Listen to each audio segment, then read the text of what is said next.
It's time to buy your first diamond, and you have no idea what you're doing. Well, I'm here to help you out, be your guide, give you a crash course in diamonds, as well as give you some buying tips on how to get the most diamond for your dollar. And oh yeah, got my notes here to help me out. So I've also got a bonus at the end where I tell you how to skip some years in maturing in your diamond taste and get to the good stuff. But let's get into this. Let's talk about, oh, I should probably introduce myself real quickly. I'm Alex Reynolds. I'm the founder and designer for Charming Quail Jewelry Design. I'll talk a little bit more about that later, but for right now, let's jump into the diamonds and the crash course. Now, when you go into a jewelry store or you look at diamonds anywhere, the first thing that's going to come up as people start to talk to you about them are the 4 C's of diamonds.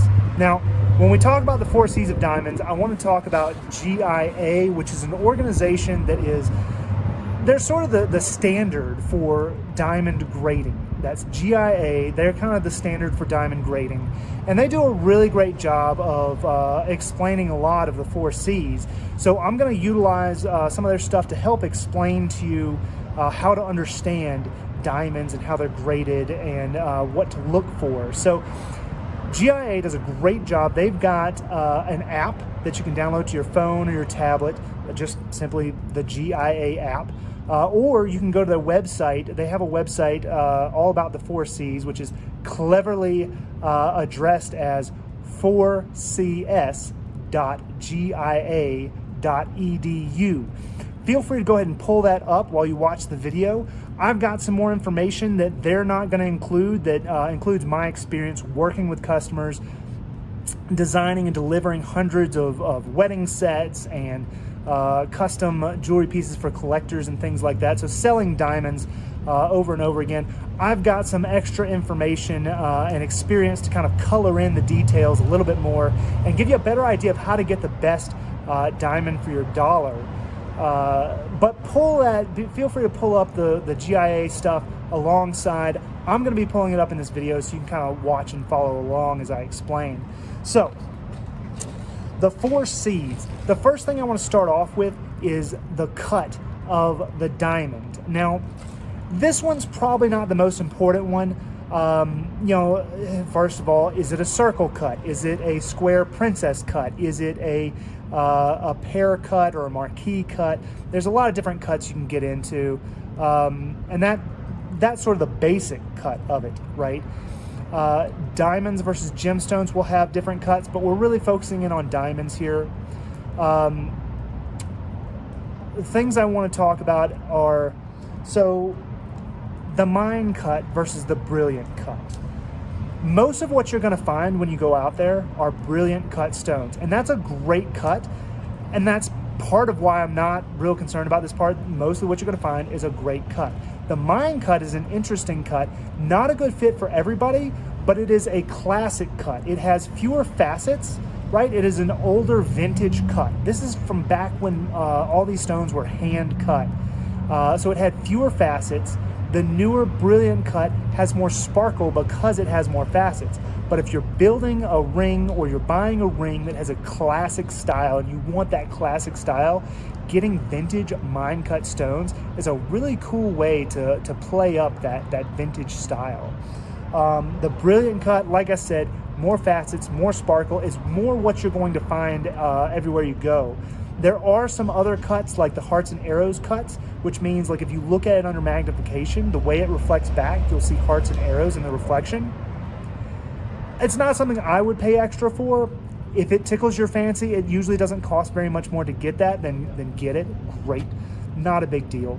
And you'll find there are a few other fancy cuts in there that might offer a little bit more sparkle, this and that. Your salespeople will talk to you about it. The brilliant cut is a great way to go, and it's probably going to be the best bang for your buck. But if you like some of these fancier cuts and they're a reasonable extra amount of money, then go for it. Let's see. So I don't see a lot of reason to jump into the GIA website for that. That kind of covers it. The other thing to look for is make sure everything's kind of symmetrical looking. You don't have to get calipers out and all that kind of stuff. Just look at it. if it's supposed to be a circle stone, does it look like a circle?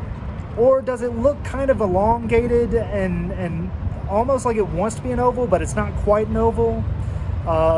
Stuff like that. Look for, does it look like a potato? Honestly, we affectionately, the people I've worked with and stuff, we've affectionately called some stones potato stones because the cut is so poor. Like, it doesn't really look like a circle at all. It looks more like a potato. And frankly, they're kind of cool in their own three-legged dog kind of way. But obviously you want to stay away from that. I really don't think you're going to have a lot of problems running into that when you go shopping for diamonds. Most of them are going to be a pretty good cut that they show you, unless you specifically ask for some really weird cuts or you're really trying to push them down on price. So that pretty much covers cuts. If you understand all that, you're pretty good to go on cuts. So the second C out of the 4 C's is, what do we got? Carat. Right? Now, a lot of people are fairly familiar with carat. The carat is a measurement of weight, right? So it measures how heavy the stone is. And the idea here is it's a measurement of the size of the stone. But I feel like measuring the weight is kind of a weird way to measure the size of the stone and how much diamonds you're really getting. I prefer to use the measurement of the face of the stone, right? That's what you're going to see. That's the size that you're going to see, is the face of the stone. How big is the face of the stone measured in millimeters? And you'll find most of the salespeople are going to have that number readily available, or they're going to have calipers nearby that they can easily measure the face of the stone to give you a better comparison of what the size of the stone is going to look like to you. I don't see a lot of value in the weight of the stone. I see more value in the measurement of the size of the face of the stone. So, really, that's about all I have to say about carat weight. Now, the third C, this is where I'm going to start pulling out the GIA stuff. This is where you're going to kind of need to see some demonstration. The third C of the 4 C's is color. So the funny thing is, white diamonds, and yes, I say white diamonds because there are a lot of other fancy colored diamonds, but we're not talking about that today. We're talking about white diamonds. White diamonds are actually a little bit yellow by nature. We always think of them as white because they're predominantly white. But the grading will show you here, and I'll pull that up in a second.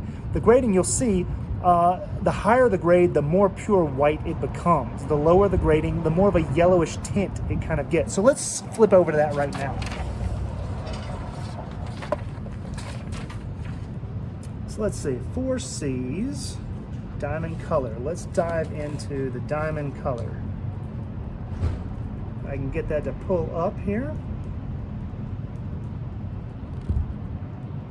We're shooting on location here, and here we go. Okay, diamond color. Let me find the grading scale. Okay, so here's the grading scale, and you can see here that Z has a pretty distinct yellow to it. You don't want to get Z diamonds unless you're specifically trying to find something that has a yellowed color to it. Kind of like my iPad case here. Once you start getting to J, I, H, and G, it starts becoming less noticeable. And I would typically recommend getting GH stones. That's really where you get to a point where the stones are so white that the yellow that's left is imperceivable to the human eye. And you can pay more for stones that are whiter, but you probably won't see that difference.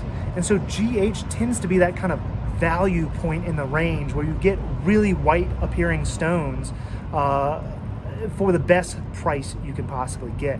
And that's my recommendation. But yeah, you'll see D, E, and F. Those are pretty pure white stones.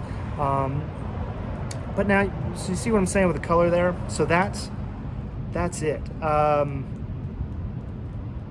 And with a center stone, you may want to go up to E and F. The side stones, you can definitely get away with a G and H. And you've got a little bit more flexibility when you work with white gold or yellow gold or rose gold. Because all of those metals have a natural yellow tint to them. So if there's a little yellow tint to the stone, it's not going to stand out as much. Versus if you had a stone in platinum or sterling silver, although that's pretty uncommon for diamonds, Platinum is a very pure white metal. Any yellow in the stone is gonna be really noticeable, so keep that in mind. There's a little more flexibility with white gold because it has a little warmth to that metal. So let's move on. Before we move on to the fourth C, one real quick thing. Before you forget, be sure to subscribe. If this is helpful, I've got more tips coming your way, and there are more tips in my channel, so kind of go through those and see what else you can find. I'll have another video that I think you're going to really like at the end of this one.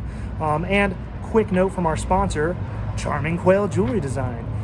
What we specialize in here, what I specialize in, is creating jewelry that helps you to revel in whatever it is that you nerd out about, but do it with an elegance and a beautiful style that makes everyone else jealous. If that's something that interests you, then head over to charmingquail.com to check out our collection and what's going on over there, and subscribe to the blog, the fan feed there. Got some great things going on there. I think you're gonna love it. And if you can't remember how to spell the word quail, don't worry, I got you. There's a link in the description below to jump to it. So back to the 4 C's. Let's talk about the fourth and final C, which is, what is my last one? Oh, clarity. Clarity. So diamonds, I'm gonna jump back into GIA over here. Let's see if I can find the page here. So clarity, keep in mind, diamonds are essentially rocks mined from the earth, so they have a lot of imperfections in them, whether that's sort of like little cracks or breaks inside of the stone, or maybe little dirt or imperfections, dots and things inside the stone.